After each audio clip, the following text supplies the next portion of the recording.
Bismillahirrahmanirrahim. Assalamualaikum warahmatullahi wabarakatuh. Alhamdulillah wassalatu wassalamu ala Rasulillah. Asyhadu an la ilaha illallah wa asyhadu anna Muhammadan abduhu wa rasuluhu, amma ba'd. Adik-adik muslim yang disayangi, dimuliakan Allah Subhanahu wa taala. Pertemuan ini adalah pertemuan terakhir kita dalam membahas sirah nabawiyah, perjalanan hidup Rasulullah sallallahu alaihi wasallam. Kali ini kita akan membahas mengenai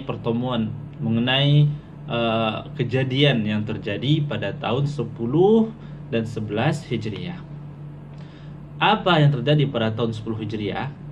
Nah, pada tahun ke-10 Hijriah, 10 tahun setelah Rasulullah sallallahu alaihi wasallam hijrah dari Mekah ke Madinah, yaitunya terjadinya Haji Wada. Haji Wada ini adalah haji perpisahan, ya, yang dilaksanakan oleh Rasulullah SAW dengan para sahabat. Haji Wada ini adalah haji yang pertama dan yang terakhir dilakukan oleh Rasulullah SAW. Pada Haji Wada ini diikuti sekitar 100.000 lebih para sahabat. Jumlah yang sangat besar, ya Masya Allah.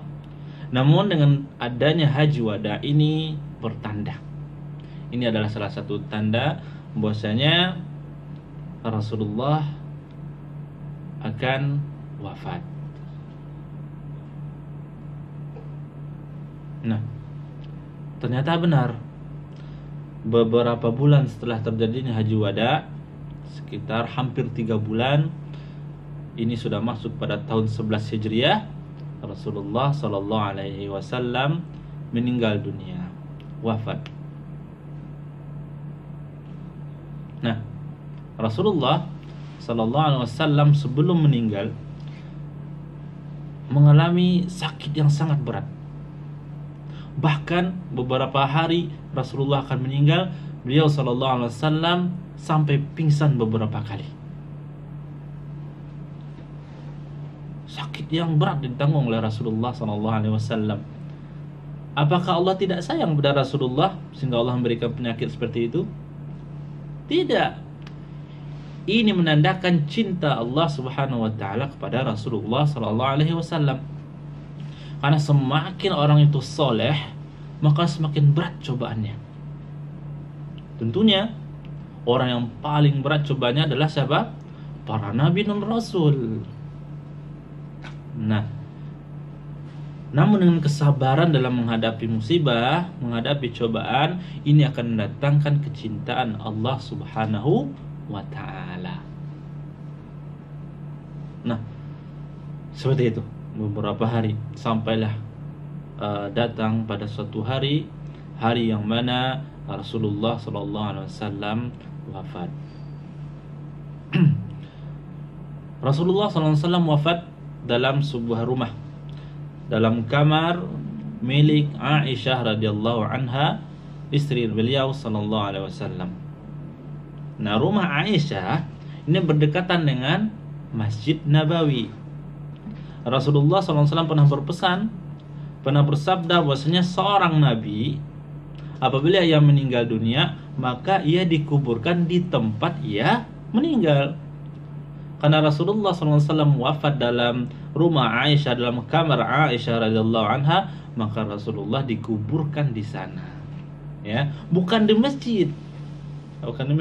Adapun sekarang, kenapa kuburan Nabi masuk ke dalam Masjid Nabawi? Itu dikarenakan dulu terjadinya perluasan masjid, sehingga mau tidak mau kuburan Nabi SAW yang berada di rumah Aisyah dimasukkan ke dalam masjid. Begitu asal usulnya. Jadi asalnya Rasulullah tidak dikuburkan di dalam masjid. Ya, ini nggak boleh. Nah, ketika Rasulullah SAW wafat, kota Madinah heboh minta ampun. Banyak dari para sahabat itu tidak yakin, tidak percaya dengan apa yang sudah terjadi. Termasuk padanya adalah Umar bin Khattab. Umar bin Khattab nggak yakin, nggak percaya Rasulullah SAW meninggal dunia, nggak yakin. Sampai datanglah Abu Bakar radhiyallahu anhu. Kemudian beliau masuk ke dalam. Abu Bakar melihat jenazah Rasulullah SAW yang ditutupi dengan kain. Kemudian Abu Bakar radhiyallahu anhu mencium Rasulullah SAW. Abu Bakar As-Siddiq radhiyallahu anhu mulai menerima keadaan, mulai menerima kenyataan. Karena Rasulullah manusia, dan setiap manusia pasti akan meninggal. Kemudian Abu Bakar As-Siddiq radhiyallahu anhu mengabarkan kepada para sahabat, ini benar apa adanya. Ini benar terjadi, Rasulullah SAW telah wafat. Disadarkan kepada para sahabat, disadarkan kaum muslimin bahwasanya ini benar-benar terjadi. Umar bin Khattab ini sampai badannya lemas, tangan kakinya lemas, nggak bisa berdiri dengan berita yang sangat besar ini, dengan wafatnya Rasulullah Sallallahu Alaihi Wasallam. Ya Masya Allah. Dari sekarang berarti sudah terjadi 1400 tahun yang lalu Rasulullah Sallallahu Alaihi Wasallam wafat. Dan Rasulullah tidaklah meninggalkan harta untuk umatnya, tidak. Rasulullah hanya meninggalkan ilmu yang bermanfaat. Maka jadilah kita pewaris para nabi. Bagaimana caranya? Dengan mempelajari apa yang telah beliau Sallallahu Alaihi Wasallam ajarkan kepada kita.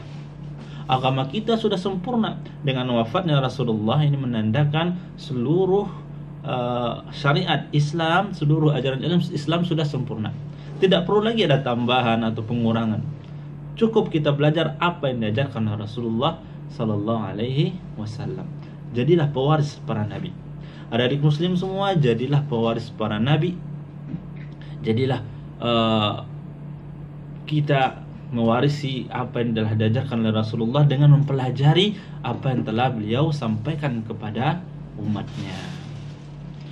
Dan ini adalah bentuk cinta kita kepada Rasulullah Sallallahu Alaihi Wasallam. Ya, di awal pelajaran di pertemuan pertama sudah dijelaskan bahwasanya kita belajar sirah nabawiyah ini adalah untuk menumbuhkan kecintaan kita kepada Rasulullah. Kita lihat bagaimana pengorbanan beliau, hidup beliau, susahnya beliau. Ini untuk siapa? Untuk umatnya. Bahkan ketika akan meninggal, apa yang diingatkan oleh Rasulullah? Ummati, ummati, umatku, umatku. Berarti Rasulullah ini cinta sekali kepada umatnya, cinta kepada kita. Tinggal kita, apakah kita benar-benar cinta kepada Rasulullah SAW? Nah, adik-adik muslim harus cinta kepada Rasulullah. Salah satu caranya adalah dengan apa? Dengan mempelajari ilmu agama, dengan mempelajari Al-Quran, sunnah Nabi Sallallahu Alaihi Wasallam. Ya, berakhir sudah pelajaran sirah nabawiyah kita. Semoga kedepannya kita bisa pelajari lagi hal-hal yang lain seperti kisah-kisah para nabi, kisah-kisah para sahabat. Semoga kita bisa dipertemukan lagi di pertemuan selanjutnya. Terakhir, jangan berhenti belajar. Jangan sesekali sampai malas untuk belajar, menuntut ilmu agama. Karena ini adalah jalan keselamatan, jalan kemenangan kita di dunia dan akhirat. Semoga pelajaran yang kita bahas ini bermanfaat untuk adik muslim semua. Aqulu qawli hadza wa sallallahu ala nabiyyina Muhammadin wa ala alihi wa ashabihi ajma'in. Subhanakallahumma wa bihamdika asyhadu an la ilaha illa anta astaghfiruka wa atubu ilaik. Assalamualaikum warahmatullahi wabarakatuh. Semangat.